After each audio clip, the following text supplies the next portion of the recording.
And we are back in the world of Aldor. We've just had the last party clear the dungeon, and they're all doing their various things and stuff in their downtime. The town has gone into celebration at the moment. There's currently a small festival going on. They brought out a few stalls. They're just generally celebrating the fact that the dungeon got cleared and it's currently in reset, so there's not much to do.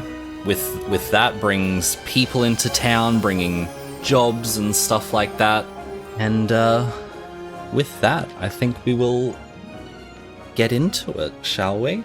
We arrive in town at the Goldfield Festival, center of town. We have some new characters with us. So, getting into Goldfield, it's darker. It's later into the evening. The candles are mostly lit for light. The stalls are putting off light. There's the very clear smell of like oil and those sorts of foods that go along with like fairs and things like that. There's a few stalls in the center of Goldfield where usually would be a large patch of dirt with the beautiful fountain in the middle, is now filled with various small stalls, and there's people moving about them. One large stage near the center where there's sort of live music being played. Does anyone have anywhere particular they'd want to be entering town from? Satoshi's already in their spot by the bar. Surprisingly, you are already kind of there. Decided it would be the first stall when you enter the festival is you either go left and there was food or right and there was drinks. Stage watching, awesome. You guys are pretty much standing beside each other. Do you want to be like at the stage, like at like the foot of the stage watching, or like standing back a little bit? Standing back can do. Awesome, wonderful. The first person that we seem to focus in on seems to be sitting at a brown and green stall. And Luigi, if you want to describe your character for us. Yes, my character's name is Satoshi Nakamoto, and I'm currently wearing a brown robe, currently with the hood on. Wonderful, wonderful. They are currently sitting at the table. Across from them is probably an equally shady-looking fellow, also wearing, I'd say, a brown cloak, but the mud and dirt and like it looks like oil spots or something that seem to be covering it are more so dominating the color than what the original color of the coat would have, like the hood would have been. They've got a face masking covering most of their face, kind of like the masquerade ones, but it's been broken that way. Like it's chipped and cracked down the front, and you can kind of see their left eye and some of their mouth on the left hand side. It's like cracked down on a diagonal. They are currently in a booth, and above the booth is a large sign that has just 2 dice and a little cup. This is a common game that's played at like festivals and stuff like that. This is Doka, and you currently see Satoshi playing the game. So Satoshi, across from you is this very strange looking man, and he says, "So, you want to play? Yes, of course. You know the rules, right?" Can you give me a reminder? Yours. Roll 4 dice. You hide them from each other. You won't see mine, I won't see yours. We show 2, and we place a bet. We show another. You have a chance to raise your bet or fold. You show your last dice, and the winner is the one with the highest total rolled number. Very simple. Shall we get a starting bet of, say... It looked like you have good pockets there, sir. 10 gold. Alright, so You get the game. We each have 4 dice, and we 4d6 chose dice. 2. You roll them all.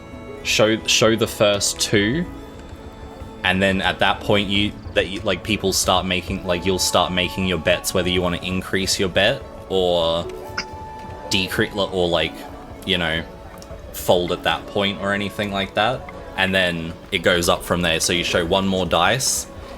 Again, get to raise the bet or fold or just continue on, sort of thing. So basically just poker rules. And how is the winner determined? Is it like the highest? So number? the highest total of all 4 dice. So the way you would, so it's like it's like a bit of a deception based game. Yeah. All right, round 1. How would I roll, or do you roll for me? So you would roll. There is a way that you can roll without me seeing. So in the bottom right hand corner on D&D Beyond, you should see a big a dice. It's like a little D20 shape, little green, little button. It's got lots of little it's like little triangles. So if you click that, it brings up all the different dice type. So if you click that 4 times, and then instead of where it says the bottom roll to everyone, if you click the little drop down, you can roll to self. You just have to remember to roll to everyone next time, because it changes it to self, and you gotta change in between them. But you can roll to yourself. So we'll basically be doing that. I'll roll my dice, and I will just tell you the 2 dice that I got, and then go up from there, sort of thing. All right. First round. 10 gold. Well, I guess this'll do. And you see he pushes forward 2 dice, and it is a 1 and a 2. And he puts his 10 coins beside the 2 dice. How many coins did he put? 10. 10? That was the original bet. Yeah. Alright, I will put in 2 dice, both of them 1s. Not a strong start. You see he slides his next dice across the table, and it is a 4. He puts another 10 coins on top of his stack. And I'll raise. Alrighty, yeah, I put in my next dice, it's a 3. Not looking good. Nope. Are you calling or are you folding? Calling means I continue? Yeah, so you put in the same number that they did, so you don't raise the bet any higher, you put in the same. So now it would be 20 gold that you're offering. Yeah. Yep, awesome. Well, here it is. Slides another 4 forwards. Yeah, my last dice is a 3. Aha! And you see his hand, and this hand is, the nails are extended about 1.5 inches in not a neat way, and they grab and rake your money back across the table in just straight off the edge, and seemingly you just hear coins falling into other coins. Well, are you going another round? Yes, absolutely. And at that point, we will pan over to the drinks stall, where beside it, we will introduce Bayo's character. Did you want me to read it out at all, or? Awesome. Bayo is playing Moko Nongli, a Wawixian fighter who appears as a 2-foot-tall slug covered in scales and hollow horns, but they can stretch themselves to 7 foot 5 inches tall, in approximation of a humanoid, wearing a metal fishnet. They are currently. Did you want to describe what you're doing or anything? But yeah, we see Moko sitting there in a small pool filled with an artificial saltwater mix, and a whiskey bottle upturned in the pool. There's live music playing and everything like that. You see from the stall beside you, the barmaid sort of pokes her head out. Any more, dear? As she sort of looks down at you holding another bottle of whiskey. All good, you just let me know when. and puts the bottle down, going back to service and you know, filling up drinks and stuff. It's a pretty active, you know, it's pretty active at the moment, sort of thing. There's people moving around. It's not super densely crowded, but it's a crowd of people moving around. Awesome. We'll go back over for round 2 of Doka. So, are we increasing the bet? And you see them pull up like a handful of gold coins, and they're just like rattling, like just like moving them slightly in their hand. There's probably maybe 20, 25 gold pieces in their hand. They just grabbed like a handful, and they're just sort of like moving it in their hand. That's to you, Sato. Yes, I'm just looking at my inventory. It's like, I want to make the bet, but I can't see my funds, or I don't know. How do I check that? What are you checking specifically? Oh, there it is. He's just like rattling coins in one hand, dice in the other. What bet would you like to place down? I pull out my full pouch, and I put in all of my funds, which is around 960 I have left, I think. It would be about that. Oh, yes. You watch as the grin almost cracks up the side of his face. And you see he matches your action, reaches down beside him, and probably a sack twice the size of your money pouch lands on the table and almost cracks the wood of the table. It's so heavy. You think you have coin, boy? Let's play. And he just basically tips his pouch on the side, and you see coins basically start like flooding out of it. And he rolls his dice, and he immediately puts forward a 5 and a 1. Come on, boy. Let's play. At this point, he's like starting to like noticeably drool. He's got like a death grip on the table, like the claws of his hands almost digging into the wood. Okay, I put in a 4 and a 3. Good play, good play. You see, he kind of he doesn't really do anything, because like obviously he's got much more money than you, so there's not really much that he can raise or anything. He's gonna match your bet essentially. Are you just playing all in? I'm going all in. They slide a 3 across the table. I put in a 2. At the same time, I need you to roll me a perception check. That is 11 plus 1, 12. You don't see anything. The next dice that he slides across the table is a 6. My next dice is a 1. In all but a moment, you hear just laughing and cackling from this man. Another. And he scoops all the money, and in an instant, this all happens in a fraction of a second. He grabs all the money, he looks you in the eyes, says, I'll see you again. Rolls backwards out of his chair, clutching the massive sacks of gold and everything. You watch as a purple line arcs around in an arch behind him, basically opening a small magical door behind him. He rolls through and disappears. All your money's gone. As soon as he leaves, the dice is still on the table. The 6 that you saw turns into a 2. I am at awe, and I cannot form words. I am just like still traumatized. I'm just traumatized. Like I'm like just frozen at what just happened. Are you're just gonna sit there? Yeah, I'm thinking about my life right now. And we turn to the other side of the carnival, where we see our last player sitting, also enjoying the music, a little bit of a distance away from Moko.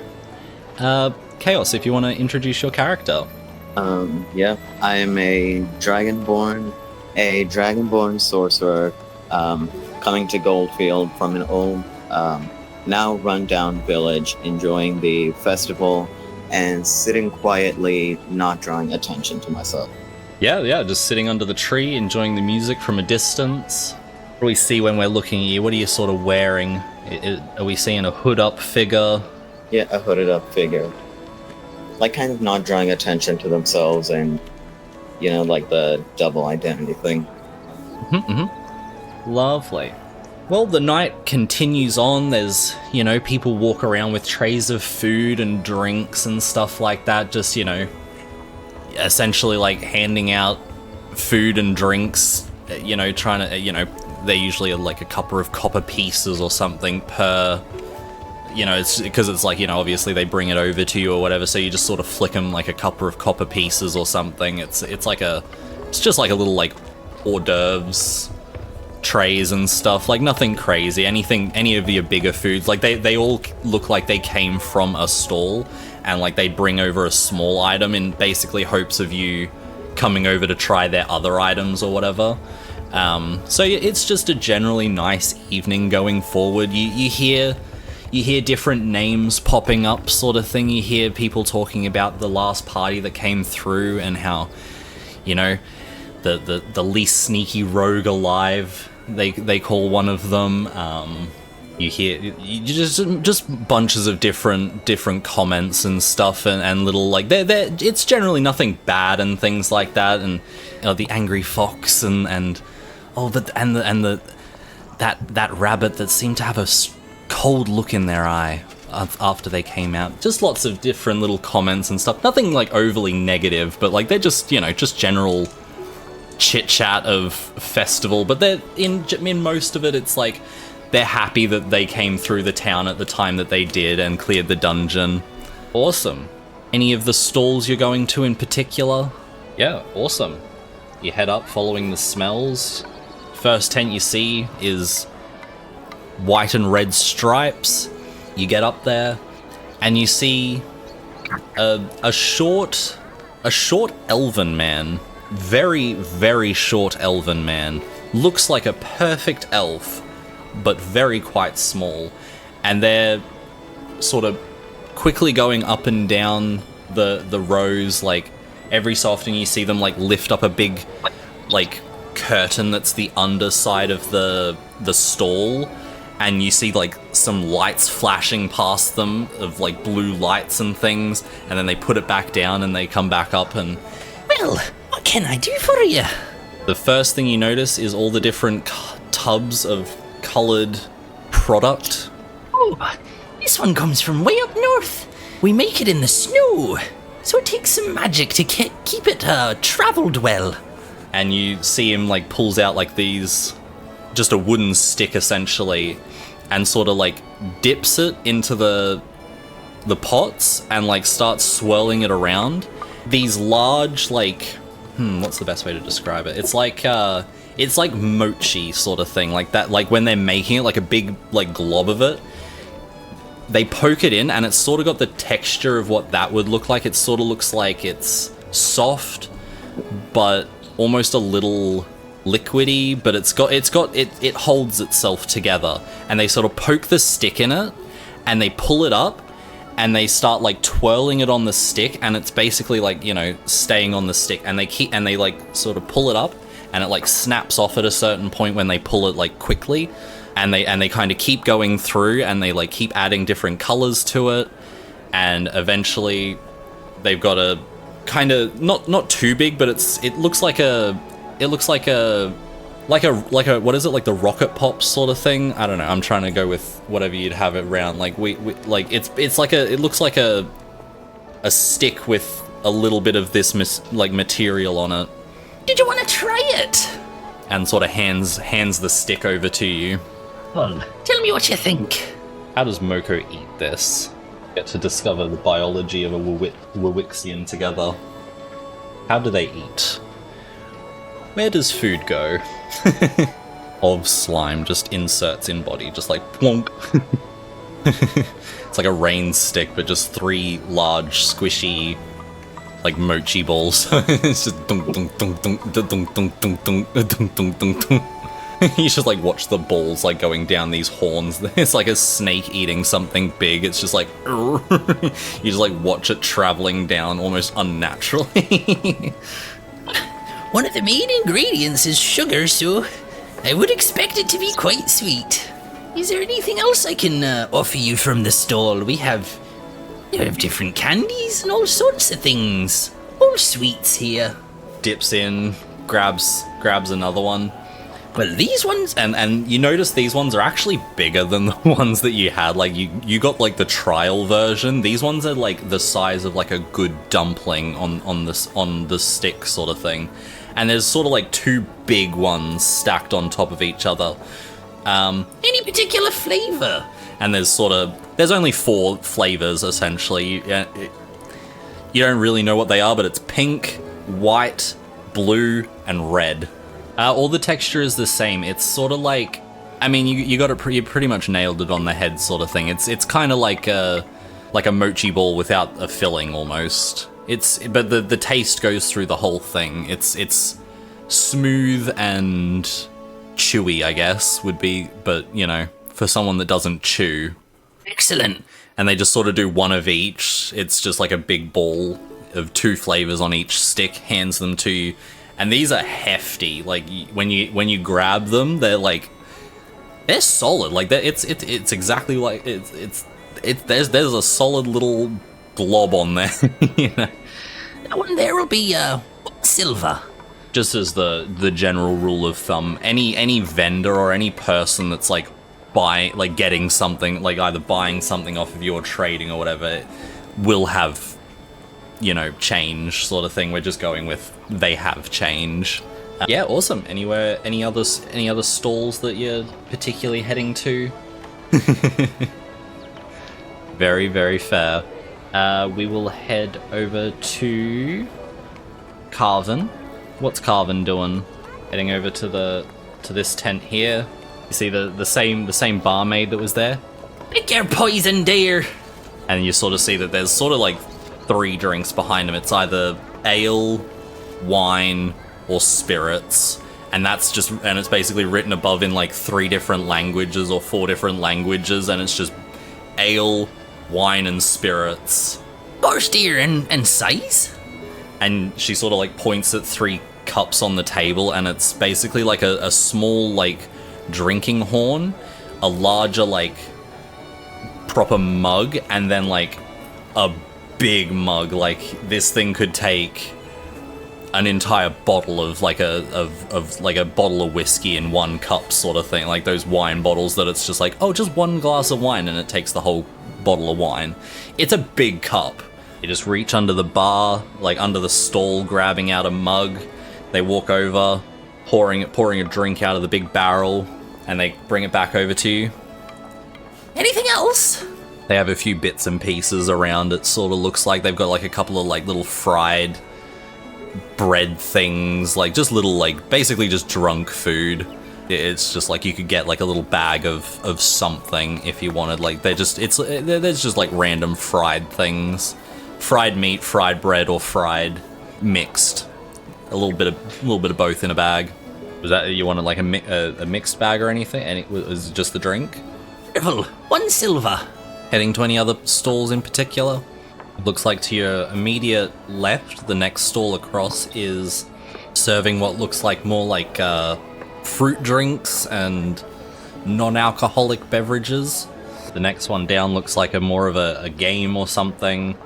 And then you can see across the way a very sad looking hooded figure sitting at an empty stall.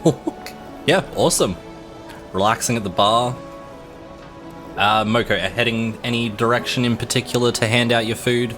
Satoshi, sitting there, considering your life choices, left with naught but 4 dice in front of, 8 dice in front of you. What are you doing? What are you doing, buddy? I am no longer in shock. I am now just enraged, pissed to myself. I come into thought that like I need to recover some funds and possibly murder in the future. What is the time of day at the moment? It's in the evening. It's sort of that time where like most festivals are like pretty much in the peak sort of thing. The music's like right in the you guys are like mid festival. It's like I'd say like anywhere from like 8 to 10 sort of thing. Like it's getting late sort of thing, but like this is gonna go on till like 2 a.m. or something. This is like a whatever, like an Oktoberfest celebration essentially. Like they're going to be drinking. There's going to be people passed out all over the floor and stuff like that. So it's everyone's up and like either moving around and like they're either getting food, getting drunk, or getting dancing. Like that's like the for all the villages and stuff, that's their options right now. Like most of the like game stalls are empty. You see one behind you to your right that's a game stall. You see one that's to your left. It doesn't look like a game, but definitely doesn't look like food or drinks. And then there's one further, two to your left, sorry. You got a purple and gold speckled tent that is, yeah, like I said, it looks like the rest of the game booths, but doesn't look as much like a game. The orange and pink one across the way that also looks pretty quiet, but doesn't look as much like a game. It does seem to be like closed in around the side, like a proper tent, like you'd have to go in to see what it is. But behind you to your right is the green and orange tent, which is like an open-faced, definitely looks like a game. Like you see like colors and like lights going off and stuff. By game, would it be like another wagering game or just like a carnival game or? More like a carnival game. Gotcha. Okay, so I collect all 8 dice that are on the table, and wonderful. Yeah, who's around me? Is there like anybody around me? Roll me another perception check as you pick up those dice. Oof, it's a 1. Awesome. Plus you 1, collect all your 2. dice. They're nice dice. You put them all in your bag. Okay. So you're heading over to the carnival stall. You do notice at the same time that you're like standing up ready to leave to go to that other like the game one you were going to. No, I was looking for people around. I was looking around for people. Oh, perfect. Soon as you're like standing up to like look around for people, Moko moves up to you. You watch as the small slug creature. It's got mass, but it's like obviously short in size. Definitely mass. Still there. You see basically it's like 4 colored balls on sticks held up by 2 like pseudopods, so just like extended like appendages. They're not like hands or anything. They're basically just like a tentacle that's like grabbed the stick essentially. This has has slithered. How does Moko move? Is it like a snake? Slither? Slide? I assumed like a slug. That's how I assumed. But how do slugs move? Do they slide? What is the movement of a slug? Slugs don't slither, right?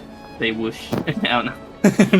Google needs to Google. What is the movement of a slug? Ooch would be a good one.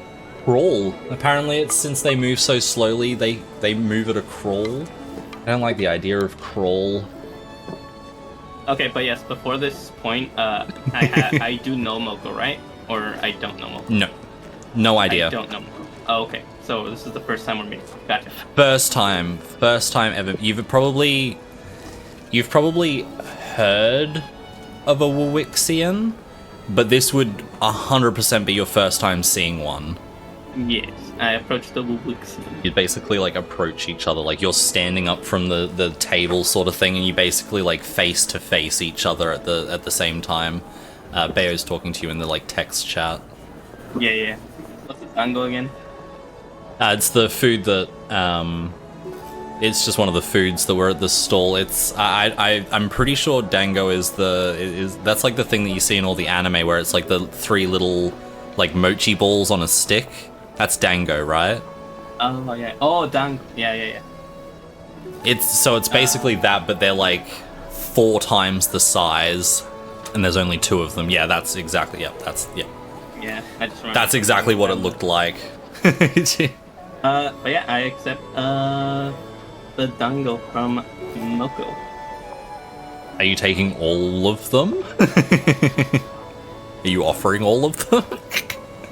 I assumed it was just one. I accept it, and I thank Moko. Thank you. That's really nice of you. Hey, since you did me a favor, how about I do you a favor? You see, I come across these lucky dice. Would you like to buy them for 1 whole gold coin? Yeah, but they are nicer than wood. They're not wood. The dice are stone or something like that. Well, they're stone. They are nice-ish dice. No deal. You also look around and notice that they probably wouldn't have many places to put their said dice. I had a feeling, but just in general, I don't understand all the monsters in D&D. That's fair, that's fair. Still a valid offer. Alright, you guys doing anything?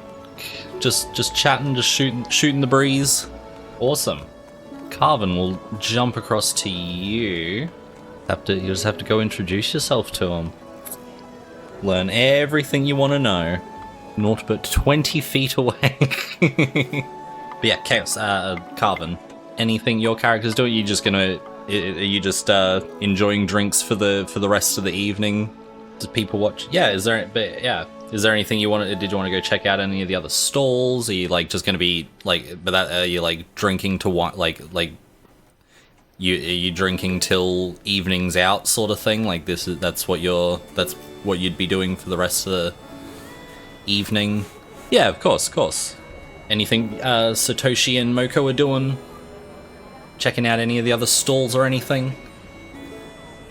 I wanna make offers to people around. Is there anybody noticeably drunk? Am I able to look around to see if there's anybody noticeably drunk?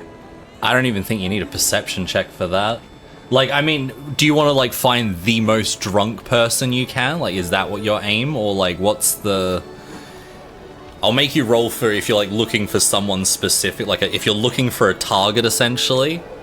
I'll make you do a I guess perception. Somebody that looks like they'd have money. Yeah, go on. Give me just a little perception check. Just a. It's just that pray for a not nat one. Yeah, like. You notice a couple of tables where people are sitting down, and because they've sat down, their coats are now like over the backs of their chairs, so it's a bit easier to see. You notice that there's a group, and they have. You notice that their coin pouch is on, like, tied to their belt and stuff, and you're like, yep, they've got a bit of money, and like, you being a bit of a shorter person, you tend to notice like what they're wearing and like their shoes and stuff like that. So it's like. You know that there's like a group of people sitting, and they're just average Joes. They're not going to be like common folk or anything like that. These are people that have come to the fair to celebrate and stuff like that. So they're going to have a bit of coin on them and stuff like that, and they're drinking over near the bar. So you can pretty much assume that they're at probably various levels of intoxication at the table. Gotcha. And it's a group of people, not like solo? Yeah. They're like, yeah, it's a group of people, yeah. Are you looking for like a single person? A single person, yeah. Yeah, I mean, yeah, the next table over seems to have similar patrons. There'll be a table over there with one person. Can I walk over to somebody solo? Yep. That maybe looks hammered? Yeah. How's it going, you're very bit pale there, friend. Do you need a drink? Have you had too many to drink? Just remember, the tavern here does half-price rooms. Or I think they sometimes just put the beds on the floors for the drunk people, but it's half price to stay there tonight because of the festival. Oh, right. Who are you? You don't remember me? I don't think we've met at all. He like rubs his face. We met like 2 days ago. I only got to town today. Yeah, we met on the way. And right. Yeah, and you wanted these dice. I said that I would get them for you, and you told me that you'd give me a gold coin for them. Dice. Roll me a deception check. Got a 5. 5 total? Yeah. Damn. Not quite enough. Yeah. I don't think I need any dice. Who did you say your name was? Remember. And maybe you have the wrong person, little friendo. Maybe. Anyway, sorry for wasting your time. That's okay, little friends. That is okay. And he just goes back to his drinks. Looking for more targets or anything? Yeah. I move on to the next person. Yeah. I'd say there's not too many people alone sort of thing at table anywhere really, but there is another there's one more table that has a girl sitting by themselves, not as drunk as the man. So this is going to be probably a harder sell still, okay. But they are by themselves at a table, opening with anything. They're like sort of sitting there reading something. I guess I move on to another person can continue. I don't know. What I had in my head isn't working out, so... Yeah. That's fair. Anyone else doing anything for the evening? Stalls or anything? Anyone got any places they want to go? Things that they want to do? Moko, anything you're doing? Just following Satoshi? As you're like sort of moving around, like you would have moved down towards here sort of thing, people would have been sitting down towards the stage. That green and orange stall is probably the most interesting thing around. You see a lot of like bottles all lined up, and it just says like there's just like winner written everywhere and like a couple of different languages and stuff like that. That's probably the most interesting thing around this side. Yeah, while Satoshi's sort of moving around the drunk people, you head over to the large scaly fellow at the bar that seems to be looking around everybody and eyeballing everyone. Awesome. Satoshi, as you were like moving around the crowds, Moko sort of slugged away and has now returned with another person, a large dragonborn fellow, and they've kind of come back over to you. You guys all just hanging out for the rest of the evening. You're gonna three random strangers walk into a festival. I don't think that's how the joke goes. Is that to like Satoshi Carvin? Satoshi's being asked things. Yeah, we just met today actually. Awesome. You guys sort of chat away into the evening, have some drinks, whatnot, and we will be right back.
And we are back.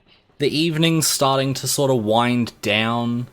The crowds are getting, you know, either extremely drunk or starting to clear off to houses, or the local inn has a big sign that says cheap stay. Everyone sort of makes their way over to the inn if no one's got anything else to do for the evening. No one wants to check out any other stalls or anything? Try the carnival game. The carnival game is the orange and green tent. The center thing is the stage. But yeah, you can absolutely have a go at the carnival game. Awesome. You walk over to the front of the carnival. Yeah, and you notice that before you is a bunch of like big bottles that they brew mead and stuff in. It's got like a small, not a tiny opening, but like it's got a decent sized little opening, but it's a big jug underneath it, and there's probably about 20 or 30 of them, all on like all like mouth side up, slightly tilted towards you, And the man comes over and sort of, Well, how's it going over here? Would you like to have a go? It is 1 silver for 5 sticks. You take the sticks and you toss them and you try to get them into the gold jug. and he sort of hits the board, and all of the whole board like shakes a little bit and doesn't stop shaking. It's just ever so slightly vibrating, making all of the like mouths that were quite wide that you could probably like. It's probably like a, I don't know, like a good golf ball size, bit bigger than a golf ball, but like decent size like opening. Now that they're all vibrating, it's just a little bit harder. But one of the jugs in the center is now like, there's a light starting to glow underneath it that seems to be like the magic that's causing the whole table to vibrate. But it makes one of the jugs glow really bright. And it is now very clear that that one's the goal. Get the stick into the jug and you win yourself a prize. You can either take 1 gold piece away or pick from one of the prizes under the table. Are you guys following over to the table? 1 silver, 5 sticks. Get it in the gold, win a gold or a prize.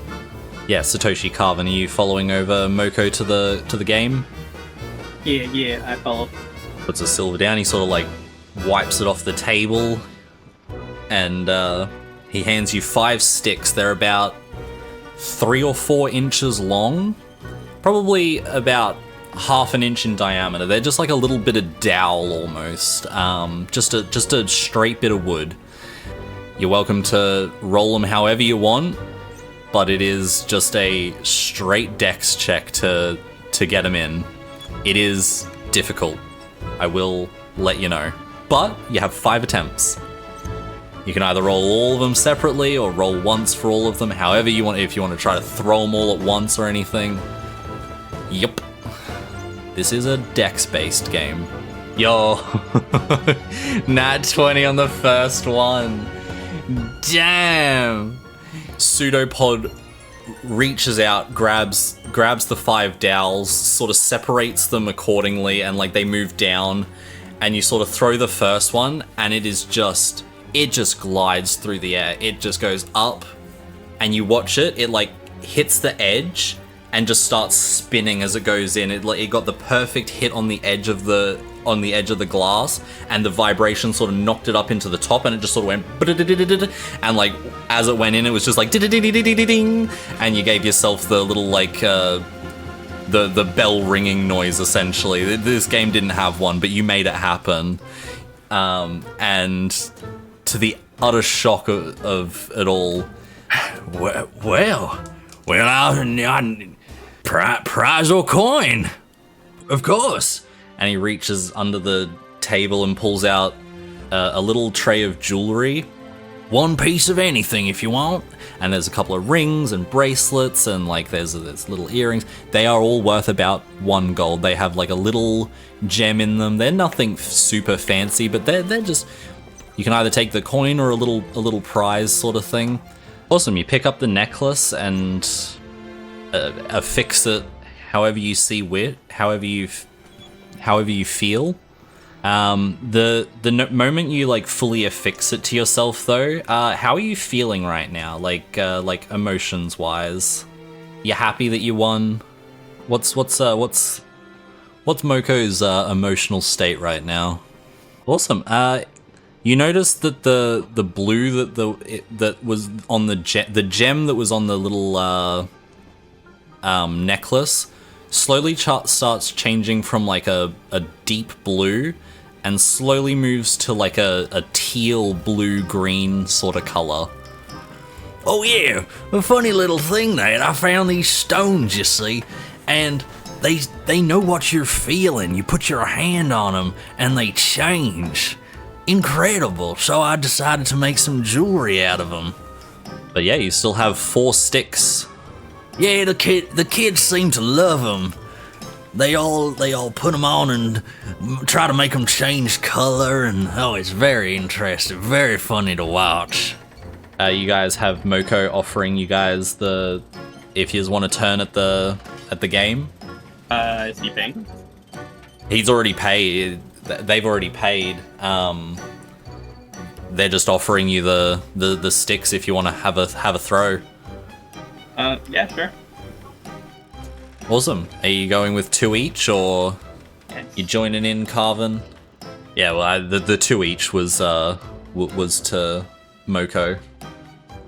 Yeah, awesome. Well, you guys get to roll 2 dex checks, aiming for big numbers. I got 14. The first one you throw arches, and it hits the edge, but just not on the right side, and the vibration knocks it down, and it just sort of bounces in between all the jugs and down into the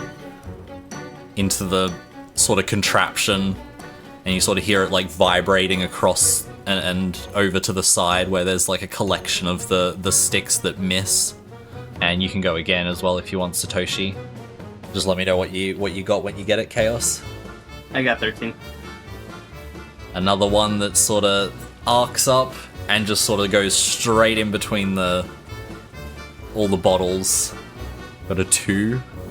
You throw the first one, and you watch as it hits straight down into the gold, hits the bottom of the jug with such force that like a pencil, like when you bounce a pencil on its end, and you watch it come straight back out and goes straight past your head. On the old Nat 1, she bounced in and bounced back out. Well, I'm sorry about that one. She's got to stay in, though. And a 10.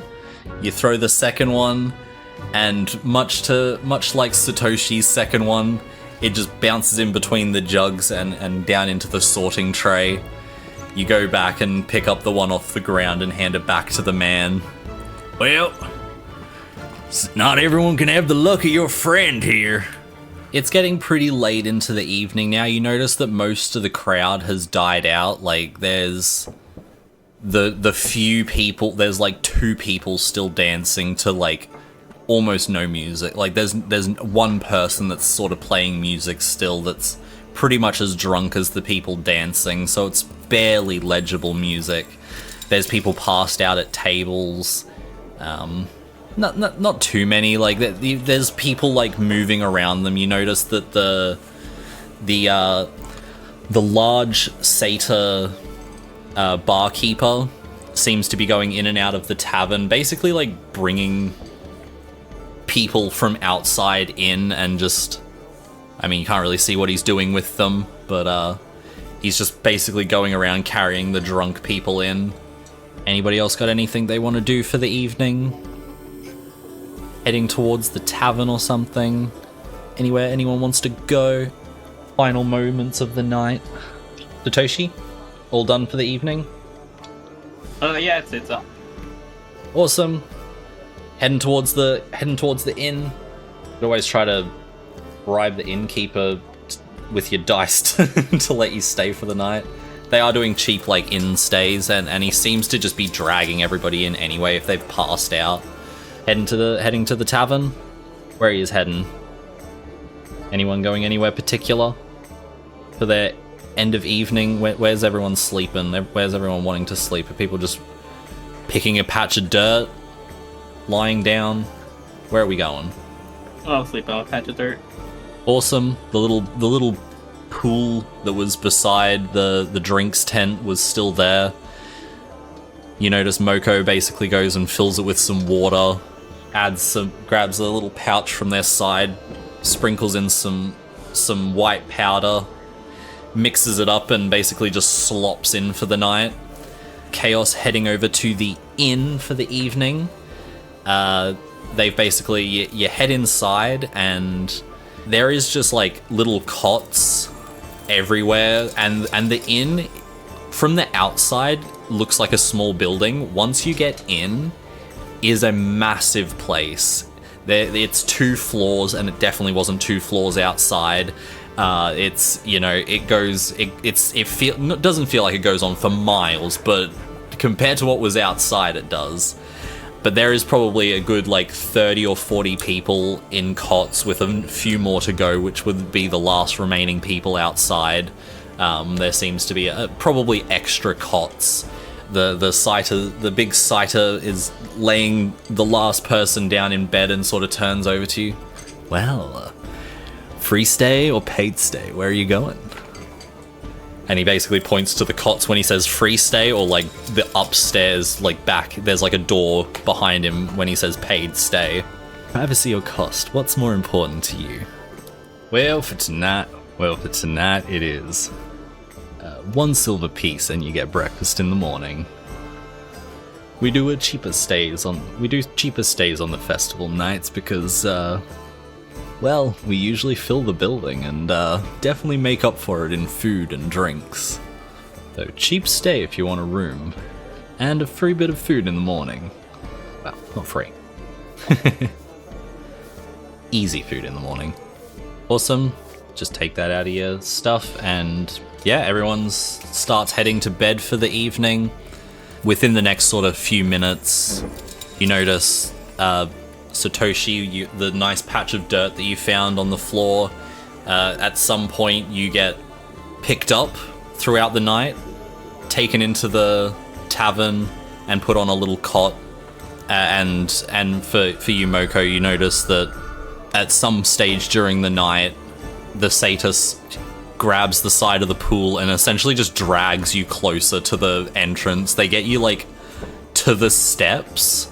And they're like, they get you like to the steps, and then they're just like, oh, and sort of just like wheel you round sideways and like put you next to the steps. So it's like you have like the steps, and then immediately to the side is you in your little pool now. Like it's right outside like there's a tiny little like patio almost that's there. So it's like you're just like tucked into this little corner that's like the edge of the patio and like the stairs, because they basically got you to the edge of the stairs and was just like, oh fuck. Like, oh, just like wheeled you around the side.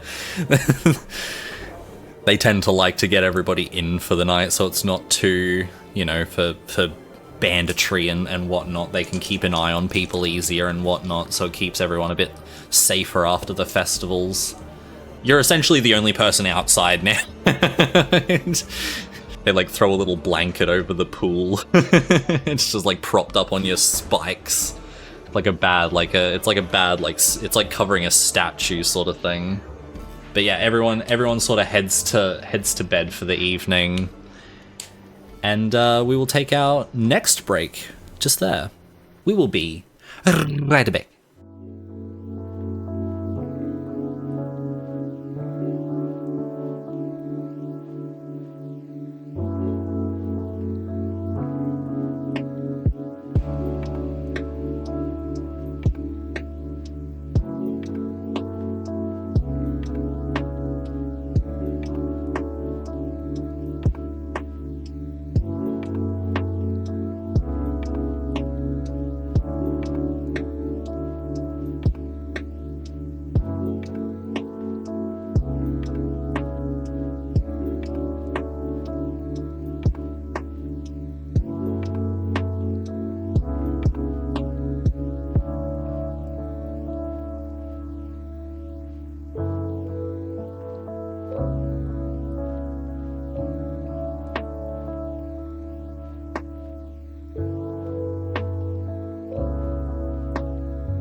And we are back. Your mega head pats. You guys all variously wake up throughout the morning, sort of thing. I would say, unless anyone's particularly an early riser, I'd say Moko would be the first awake, as I'd say Light would slowly, like, you know, sort of fill the gaps around the blanket. The blanket definitely doesn't go over everything. There's a lot of spikes to get around. I'm sure the spikes moved throughout the night to get some breathing holes and whatnot. But the light punching through, I feel like Moko would be the first one likely awake out of the group. The first thing, I mean, one of your little horns would be perking up from the smell of salted pork being cooked and various that real classic soak up alcohol food is getting prepared in the tavern. You know exactly where the smell's coming from. It's that's all you that's everything. You can basically, that's all the smell that's going through the whole town. You know, everyone's drunk, so it's the only thing that they can smell, or in various level of like hungover and drunk sort of thing. Heading inside, or Moko, follow the food smells. Yep. The rest of yous would be also sort of getting up now that, you know, now Moko's inside, and you know, the morning starts progressing on. Moko, you do notice that you're not the first one awake in the tavern, though. There's still someone up at the bar. They're not being awfully quiet. And the rest of yous would all sort of be, you know, waking up and getting there. There's some other people that are like getting up and from the cots and like leaving and going out sort of thing and whatnot. But most people, like, for the most part, everyone's waiting for the breakfast to be served and stuff, so that people can either, if you're in cots, they're waiting to pay, and then like all the people up in their rooms will like get first choice sort of thing. You get awoken by one of the wait staff coming around to all the room doors, knocking on the doors, saying that breakfast is almost ready, and to head down for like first pick of food, because all the paying guests get first pick. Awesome. And yeah, you guys are getting down there, and you overhear the man at the bar seems to be a pretty stout looking dwarven fellow sitting next to a pretty heavily armored man.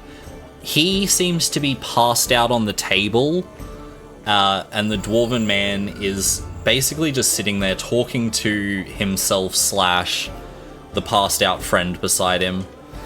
I really don't know how we're going to do this. We need to be moving soon. We need to be out of this town. We need to be heading over to the next town over.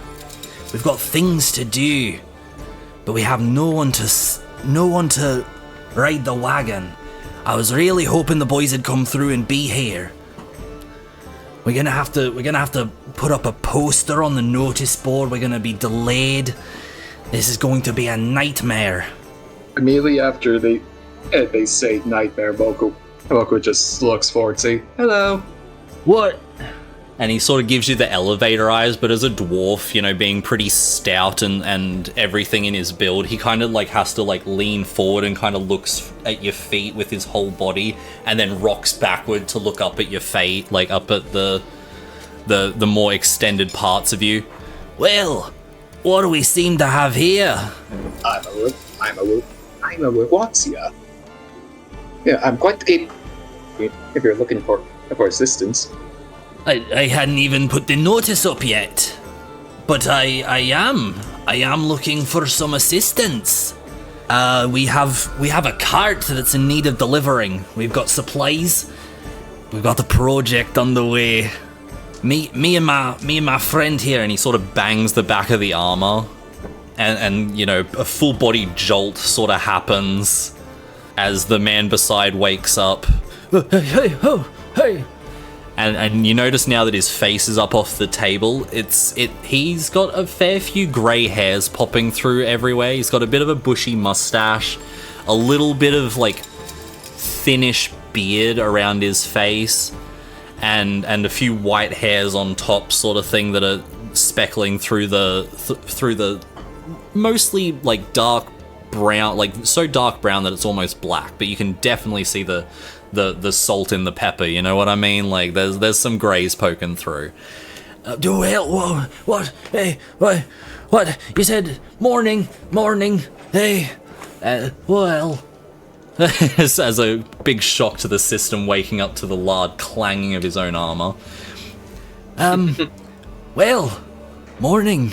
as he rubs his eyes and rubs his temples and face. Moko extends their pseudo pawn, waves, "Hello, morning." Yes, well, pleasure. Pleasure's mine. And they both sort of reach forward and grab a pseudopod each and shake. Are you interested in hauling supplies? You ever driven a cart before? 2 ox. You're gonna need 2 people on the front driving, and probably someone walking beside or just in the back hanging out at least. Maybe a couple of people. There's some nice supplies in there, nothing crazy. Question. Of course. What is a cart and what is an ox? There's that slow blink of what did they just ask? I'm sorry. The big wood things with the wheels. They takes this, carries the supply. I don't know how to. I've never met a man that's not seen a cart before. Well, I've only been on land for a month. I spent all my life in the ocean. Right.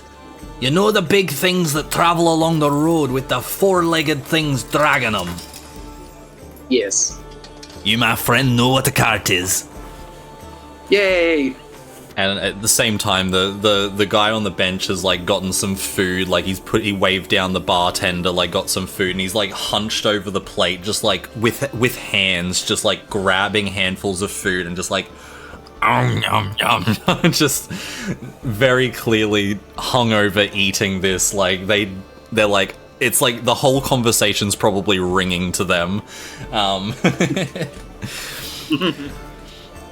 Don't worry. Soon as I've got this food in me, I'll be a bit more. Don't you worry about me. Yes, don't you worry about him. He can't hold his liquor as well as the rest of us. Fair enough. And Moko steals like a piece of bacon. He sort of like tucks his arm in after the bacon disappears. He sort of like tucks his arm in and like scoops it away. It's sort of just like nom nom nom. Yeah, the rest of you guys are waking up, like heading down sort of thing. You guys would be definitely hearing this conversation. This is not a quiet conversation that's happening. The dwarf is quite loud.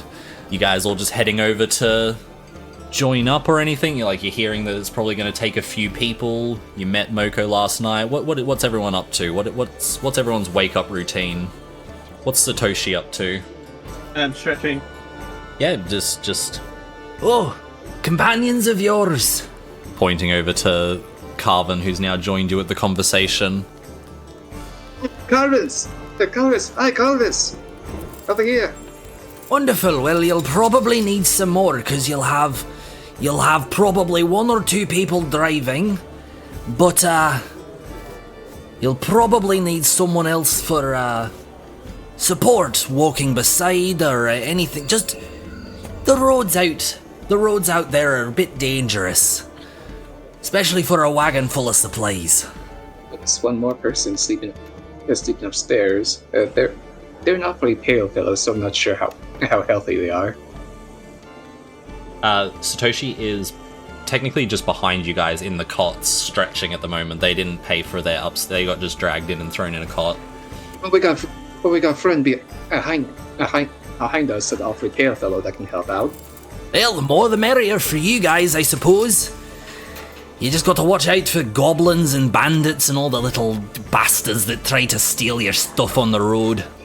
We have to head out soon, so if you guys are interested, we can walk you over to the general store, and we'll walk you over to the supplies that were packed up for us. I don't think they really have a general store here. They use the trading center upstairs. We got all our supplies from the blacksmith, so we'll be heading over there. But if you guys are up for the task, you guys gonna try to rope in Satoshi for this one? Satoshi, you want to make some coin with us? Oh, true. On the topic of coin, when you arrive over at what was that place again? And he smacks the dude in armor. Sildar, what was the name of the place again? We have to take the supplies to Barthen's. Barthen's the name. Don't worry, Sildar. You just eat your food. Don't you worry. Barthen's provisions over in Phandalin. A new little settlement popping up just between here and Tolbaron. Satoshi, this would immediately perk your ears up. You do know of this small little up and coming settlement that's sort of close to your home. It's not super close, but you have had a few people that have come from there recently that have that were around your home. But so you do know of this place. It is out to the east, out past the Irwin forests. It's north of where your house. Sorry, it's north of where you live. But you have heard of this little up and coming settlement. Are you joining the group? They kind of beckoned you over for this. Yeah, head over. Yeah. You're now joined by Satoshi. So, if you guys are ready, he's happy to take you over to the cart and give you some further details on the job and whatnot. Otherwise, obviously, you can grab breakfast before you leave as well.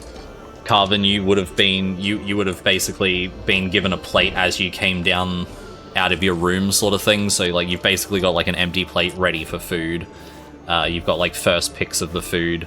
There's just, a massive, buffet of food, and there's just, salted pork, some, scrambled eggs, little bread rolls, all the things that could soak up as much alcohol as possible. Hash brown. On that note, everyone roll me a constitution check. If everyone was drinking last night, can I get everyone to roll me a constitution check? Be a 14 for me.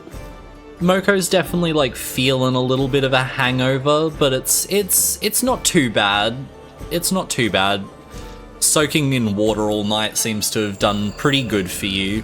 So the dehydration's not so much there, it's just you've got a bit of a stomach churn going because it's just empty with a bit of alcohol and stuff in it, and the 3 small trial snacks that you ate. So you've sort of just got the tummy churning from lack of food and stuff with just alcohol sitting there. But you're not feeling the hangover as bad. Carvin on an 8, you're definitely going to be hooking into that breakfast. You're probably feeling a lot more like our friend that's currently hunched over their plate. Definitely feeling the hangover a bit harder. A few more drinks were consumed. Satoshi, you are also feeling it a little heavy. As you've stretched out and joined the group, you've noticed that the light that came through the door it's too bright. It's too bright. The noises are too loud, and that food has not smelt better. There's no food in your life that's currently smelt better than what's being currently put on offer. You're gonna try to get some food somehow. Either see if your companions will pay for some food or anything. Try to scam someone into giving you food. Try to trade for food or anything. You have a few options.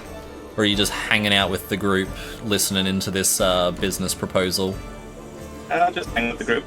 Moko is going to order themselves a plate of food and just kind of eat half a plate, then slide the rest to Satoshi.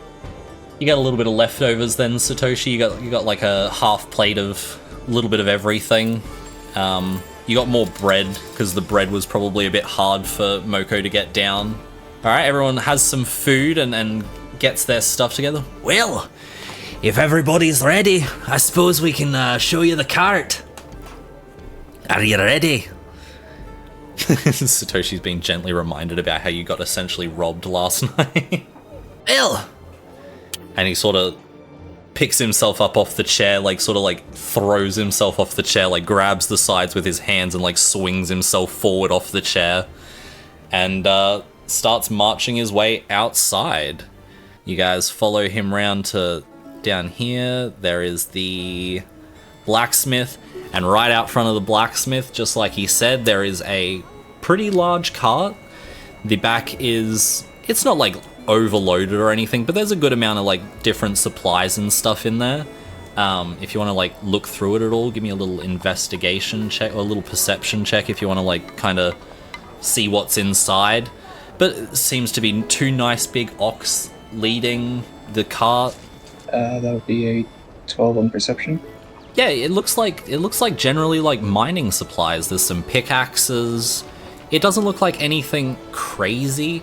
You would estimate anywhere from about 80 to 150's worth of golds, like worth of supplies in essentially tools and some dried provisions and just some little bits and pieces. Most of it seems to be mining supplies. Well, here she is, and He bangs the side of the cart. any questions from ya? I'm just not good with questions, IRL. Excellent. No questions? I hope you know where you're going. Head east, through the forest, keep going. Eventually there's a road that heads north. It's pretty new, bit off the beaten track, but it heads to a nice little town in the making.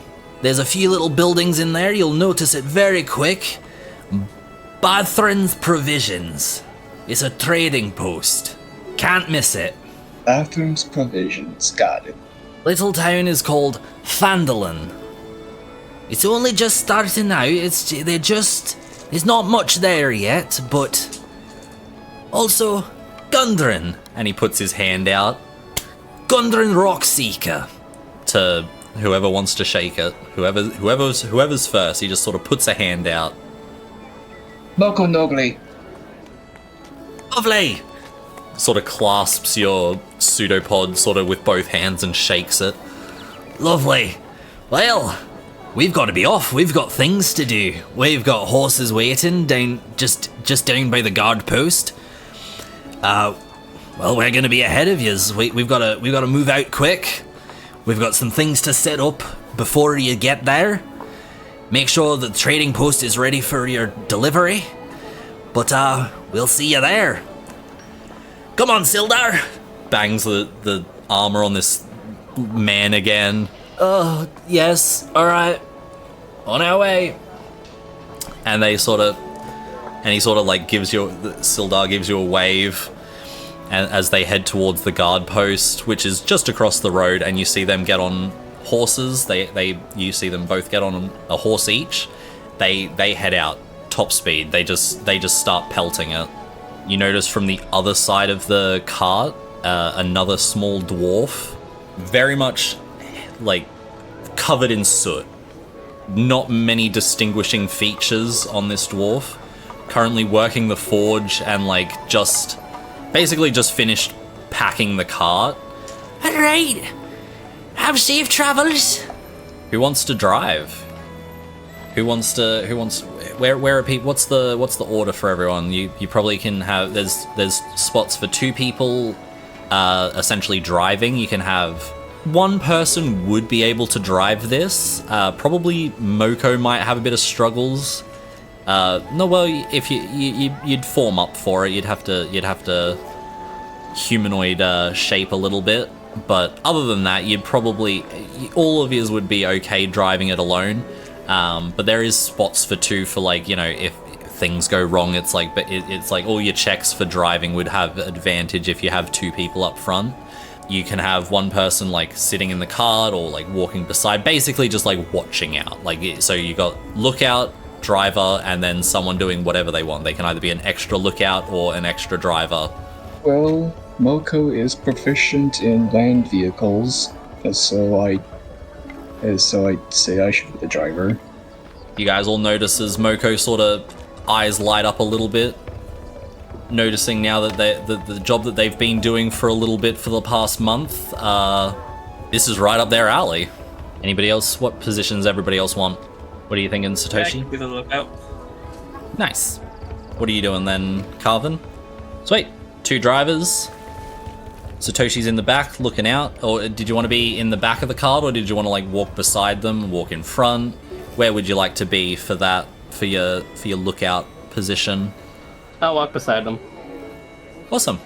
You guys all start, you just basically grab all your gear together, make sure you've got everything, like sort of do the pat down, like make sure you've got your coin pouches. Satoshi feels his is gone. Saddened by this, everyone jumps up onto the cart. Oh well, you two jump up on the cart and Satoshi's walking beside and you guys start making your way out of town.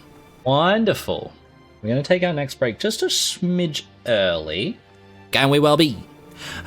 Right, a bit.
And we are back.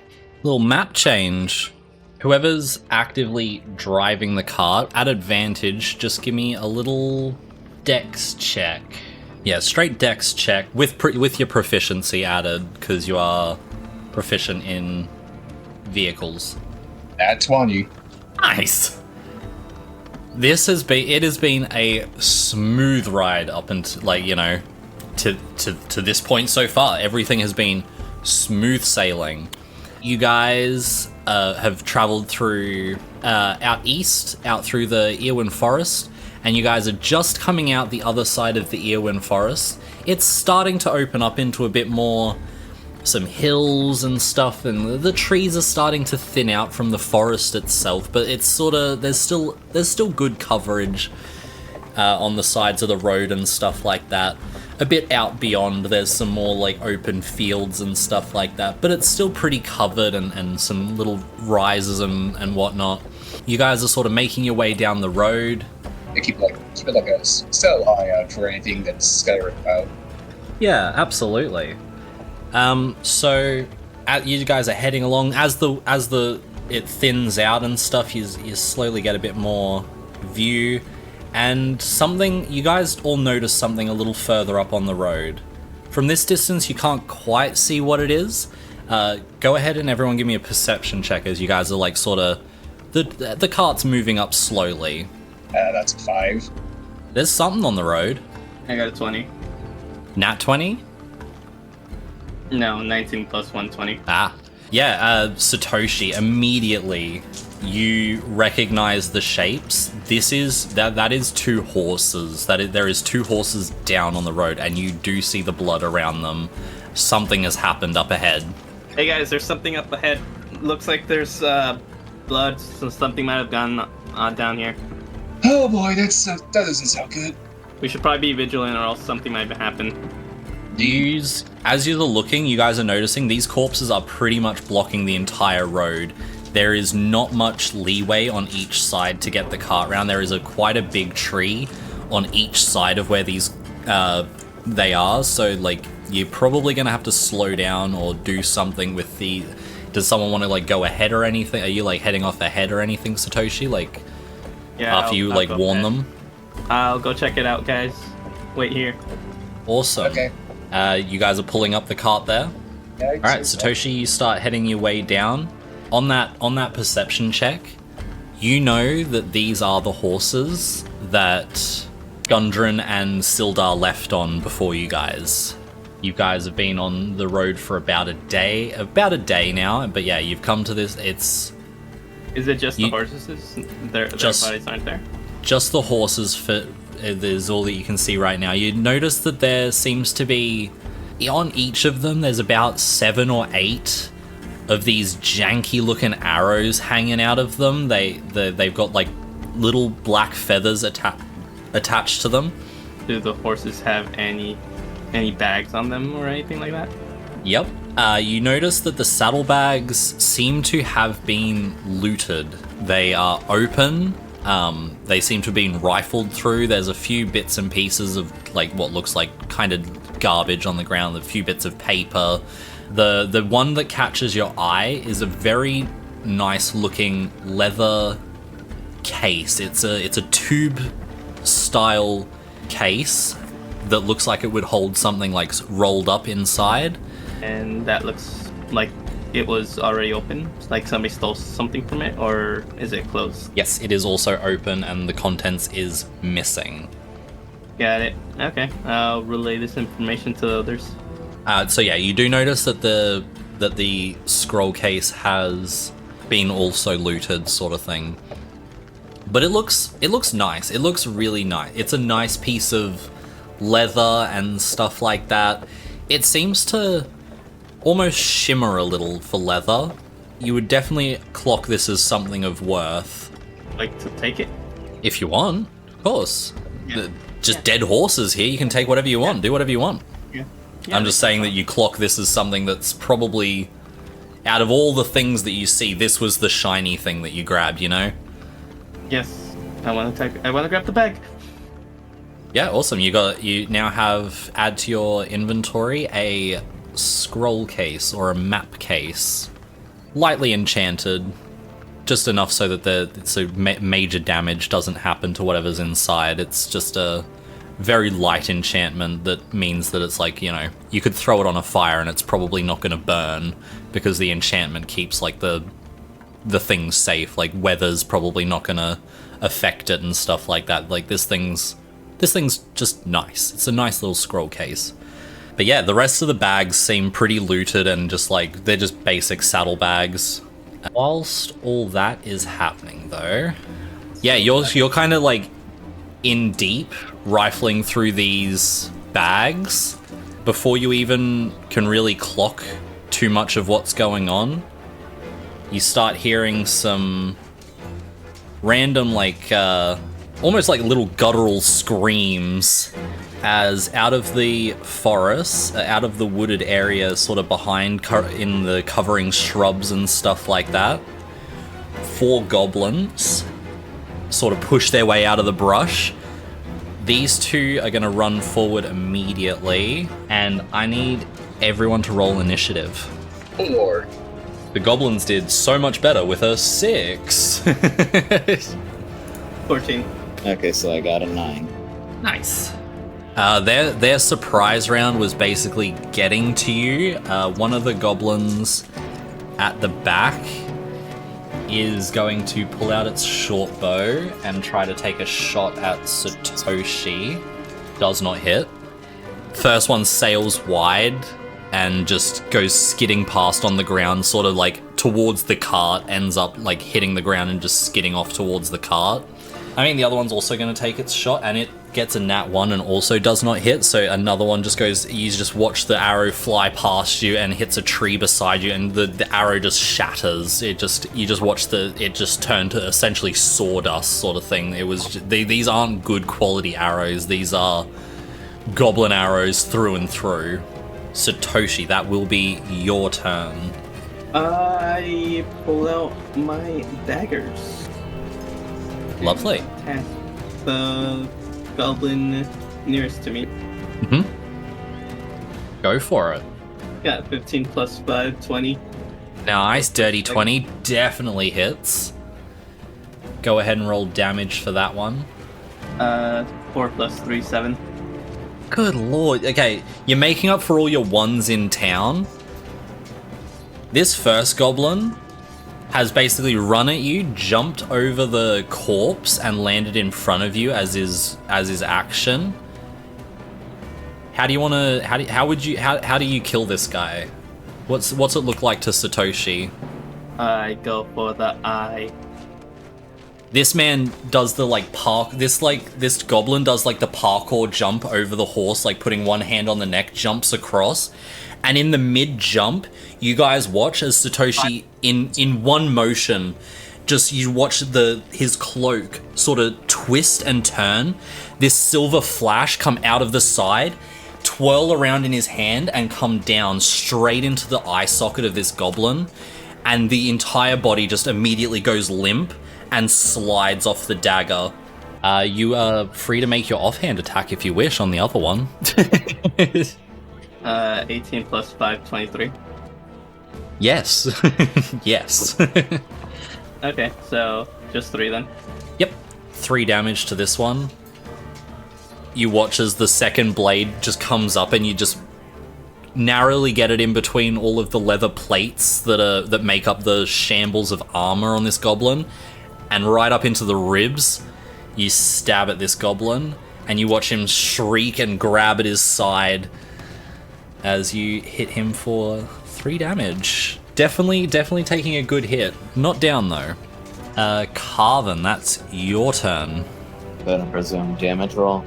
I could use a spell, right? Whatever you got at your disposal. You're about 50 to...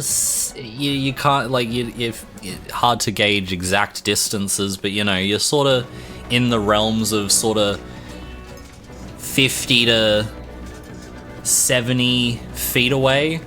So I'd use movement to, get closer to the goblins. Could I use the Draconic Lightning Blast? Lightning Breath weapon. When you take an attack action on your turn, you can replace one attack with a 30-foot line breath weapon, 5 foot wide. Each creature must make a dex save DC 10, or take 1d10 lightning damage on a fail, or half on a success. So they are going to save on an 18. I don't think they have any additions on their save. They got nothing on their save, so they're going to succeed on a thing, so they take half damage. So roll damage still, but they take half that damage. I got a 5. Awesome. You hit that goblin, and Satoshi's just withdrawn the knife as the lightning comes in a straight line. This beam of lightning crackles out, like weaving its way down this line, hits this little goblin, and you watch his whole body tense up and contort a little bit, still standing, holding his little goblin scimitar metal piece, barely a weapon.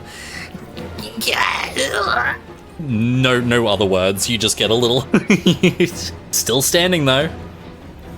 That will take us to the goblin's turn. This one's dead. So the first one is going to take its swing against Satoshi with its little goblin knife. Does a 13 hit you, Satoshi? I think so. My armor is 13. It is going to hit you for 5 damage as it brings its little... The shocking has ended, and it sort of just sideways flails its knife for like a slash across like your sort of mid area, and it just catches purchase past the cloak, and you feel this sharp sting across like your sort of chest and abdomen area as a light cut sort of starts, warming the inside of your robe with a bit of blood. The other goblins, the one on the bottom, he is going to go for a ranged attack against... He's going to go against you as well, Satoshi. So that's a 21 to hit. I'm pretty sure that one's going to hit. And then so that arrow hits you for 2 damage as it sinks in between your 2 plates. You feel the arrow sort of weave its way in between and sink into like your shoulder area. The other one is going to take a shot against Carven at disadvantage for the long range. 11. Does that hit? I think it does. The bone plating that makes up parts of your armor, you feel an arrow sort of hit it and sort of skid off the side and just ricochets off one of the bone pieces that make up your armor. That is going to be Moko's turn. Moko, you can just be staying with the payload. outplay in defense. So I'm going to say hold action. If a goblin gets too close, punch it. Awesome. So yeah, Moko's holding action for any goblins that get close. That will take us back round to the top of the order. Back round to you, Satoshi. Guess this guy isn't dead yet, so I guess I'll attack it. I wanted to use my crossbow, or my short bow, but this guy's still here. 11 plus 5, 16. A 16 is definitely going to hit. There is not much armor to a little goblin. 4. This goblin's sort of like a bit wobbly from the lightning hit and the dagger to its ribs. You bring your second dagger up and you just, as it's like wobbling there, you just sort of another quick stab to the chest. This one definitely hits some more vital organs, and you watch as it grabs its chest, gives 2 coughs, and basically just falls backwards. He had 1 HP left. Alright, I guess I'll pull out my short bow. And do I have range to shoot one of the goblins? Yeah, up to 80 feet with normal is your standard range. So yeah, easily you're within range for those ones. Alright, I'll go for the goblin on the bottom. Yeah, brilliant. I rolled 7 plus 5, 12. A 12 does not make the hit. As you quickly stow the dagger and pull the bow out, sort of thing. Just the action of getting it all together. You get the bow and you're sort of going for a quick shot, and it just doesn't. You just didn't get enough time to like properly look down the sights and down the arrow and make sure you're true on target. And you just watch it hit the tree right beside the goblin. Arvin is next to go. I have a 90 feet range on Chromatic Orb spell, so I could use that to attack the top goblin, correct? Yeah, absolutely. So I can just roll for that? Yep, you roll your to hit. Okay, so to hit, I got 23. Absolutely hits. And damage, I suppose I got a better score, so it'd be a 16. I'll be honest, this was you targeted the weakest goblin of the so even you could have gotten I think you could have gotten a 1 on all of the dice, and he would have fallen over. So on a 16 for damage, what type do you choose? What damage type do you choose? Acid, cold, fire, lightning, poison, or thunder? I'll choose acid. You guys all watch as Carvin lifts their hand up and this 4-inch sphere forms above their hand. They whip it out and you watch this orb going straight for this goblin.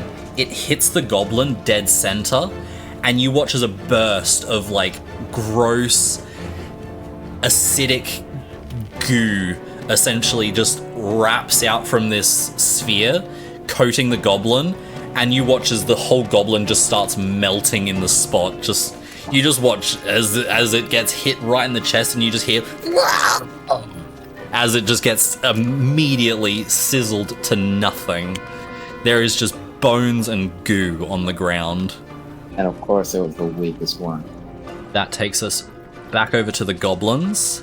This goblin is unhappy with the outcome of this fight, and being further away and full health, you watch as the goblin turns around, uses its bonus action to dash, and uses its main action to dash, and leaves. You watch as it sort of looks at its friend that just became a puddle, and it looks over at its 2 other friends that have just been absolutely stabbed to death, and it goes, "Not for me." And you watch as it just turns, and you just hear little pitter-patter feet as it runs away, and you just hear as the goblin disappears from sight, and it is gone. It just uses everything in it to flee. Smart decision. I'd say you are all now out of combat. I'm gonna check the goblin's body. What did he have? Yeah, you got 2 little goblin bodies beside you. The first one, other than the like garbage weapons that they have, these weapons are not worth taking unless you really want them. But they're not going to be worth using or anything. But they are. They both have. One seems to have like a. I'm using air quotes here. One has like a scimitar, so like a curved sword blade, but it's really just like a rough piece of sharp metal that's curved with a bit of like leather at the bottom wrapped around it as a handle sort of thing. The other one has like a shorter knife, looks like a little dagger of some description, about the same quality. It looks like just a piece of metal that has been sharpened on a rock with some cloth around it. Further in their pockets, you find they both have a little pouch that has a single gold piece in each. There is 2 silver in each, and then just some assorted little bones and knickknacks and just various goblin things. It's 2 gold pieces and what? 2 gold pieces, 4 silver pieces between the 2 of them. Carvin, are you doing anything? Are you going to go look at bodies? Are you going to go look at the horses? Are you going to go back to the cart? What are you up to? I asked Satoshi if he wants to check the puddle. What puddle? The other goblin. The puddle that I turned the goblin into. Yeah, I'll check out the other goblin. Awesome. You head up to the other goblin that's over in the trees. Not a similar sight. You don't really have a body to go through. There is some bones, some slowly liquefying meat, and the same said little pouch that, you know, it seems they're all a little different, but it's just a little pouch, also having 1 gold, 2 silver, and then just their various knickknacks inside. They seem to have like divvied up something. You piecing it together, it's probably what came out of the packs from like the horses and stuff. Like it's probably loot that they found off someone. Like goblins don't usually carry like gold and stuff. Like it's not like super out of the ordinary, but you're like it's a little bit like. Clearly, there's like they've obviously just robbed someone or something. Like, you know, you're kind of piecing it together as this is the ambush. The stuff that you've probably got is like the stuff that came out of like Gundren's and Thingo's pockets and stuff. Nothing else really special. I guess we go back to Hearth. We go back? Then we're gonna continue on. Yeah, you still got a job to do. But like, how are we gonna go through, you know? Well, you have to move the horses off the side. Am I strong enough to carry these horses on my own, or do I need help? I mean, you'd definitely be able to do it yourself. It won't be easy. It's like, you know, you'd end up like sort of, you know, it's like how you drag anything heavy. You'd like grab some of it and like spin it a little bit one way and like grab the other side. If no one's helping you, you could still do it, but yourself. It would just take more time and more effort. Alright, Carvin, mind helping me with these horses? Okay. Yeah, sure. Awesome. You guys start dragging them off to the side. Give me a quick little perception check while you guys are dragging them off the side. Oh, sorry. Actually, no. Scratch that. Give me a survival check. Hey, guys. I got 12. You do notice that there is some tracks that seem to be leading kind of south of this area. It seems to be a bit of it, like they sort of curve up and then like curve back, like some of them go across the road and stuff, but you seem to pick up that they're going towards the south side. They seem to be going down. There seems to be the foot traffic of a fair few goblins. It's you guys kind of, you assume that you've kind of caught the tail end of stuff. Like they've probably, all the better stuff that came off these horses and stuff, other goblins and stuff took back to wherever the goblin camp is, or wherever they're like hoarding this stuff. There's like tracks that seem to be leading away from the area. There is, you know, I'd say as it's all moving, like Moko would be bringing the cart up a bit closer. Like now that everything's calmed down, you guys would be like moving the horses and stuff. Moko would probably see this. Are you gonna you'd start moving the cart down towards them, sort of thing, like get a bit closer and everything? Yeah. You sort of get down to near the horses with the cart, and you do notice that there would be a pretty easy place to sort of veer off and park up with a bit of cover on each side and stuff to keep the cart kind of hard to see if you wanted to stop. If you're wanting to check out this the goblins or anything, are you guys doing anything with that? But yeah, the main thing is the survival check was noticing all the tracks leading away, and that there was significantly more goblins here than what was left here. I think there might be more goblins around, guys. Do you guys reckon we go back or just continue forward, but being careful? Well, we got a job to do, so makes no sense. It's abandoned now, and we don't know what to do with Vault's payload and these, what do you call them again? These four-legged things. They're dogs. Ah, yes, these dogs. All right. So you guys are. What's the decision? You guys are just gonna keep going through. You're not gonna worry about what the rest of the goblins. Not gonna try to find any of the other supplies or anything from the. There's no bodies either. Like that's the other thing that you're really that you're getting pretty quick. There's no bodies with these horses. These are the horses that Gundren and I know his name. I just don't want to get it wrong. Sildar. I was going to say Sildar, you know that these are the horses that they left on, but there's no bodies for them. I think it would be a smart decision to deliver the payload at first and then trip back to deal with the Goblin King. Yeah, I'm pretty hurt. Yeah, I mean, you could take a rest here as well. That's also an option. It'd be perfectly reasonable to take a rest here. I'll take a short rest. Yeah, I'll agree to that. And so you guys are continuing on to the place, and then you guys are going to continue deliver the stuff and then come back? They were riding ahead to prepare and tell the general store of the delivery, and then prepare what they're.